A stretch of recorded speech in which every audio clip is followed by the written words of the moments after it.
अस्सलाम वालेकुम व्यूअर्स, मेरा नाम है मोहम्मद तलहा और आप मेरा यूट्यूब चैनल हिकमत होम देख रहे हैं। व्यूअर्स, आज मैं आपके लिए एक टिप लेके आया हूँ और जिस तरह कि मैंने बताया था कि मैं इस चैनल पे आपको छोटी छोटी लेकिन बहुत काम की टिप्स बताऊँगा, तो आज भी मैं आपके लिए एक टिप लेके आया हूँ। लेकिन टिप देने से पहले अगर आपने मेरा चैनल सब्सक्राइब नहीं किया तो काइंडली मेरा चैनल ज़रूर सब्सक्राइब करें, क्योंकि सब्सक्राइब करना तो बनता है, क्योंकि मैं आप लोगों को बहुत काम की चीज़ें इस पे देता हूँ। तो इसको सब्सक्राइब करें और वीडियो अच्छी लगे तो इसको लाइक और शेयर भी कर दिया करें, ठीक है।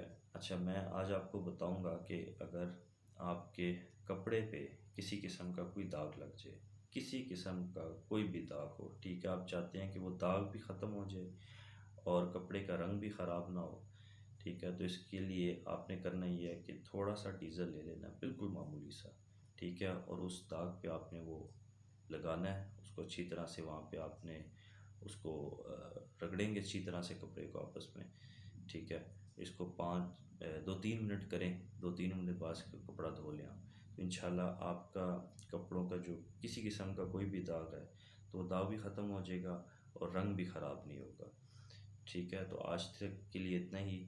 वीडियो अच्छी लगी हो तो इसको लाइक और शेयर ज़रूर कीजिएगा। अब तो में याद रखिएगा। अल्लाह।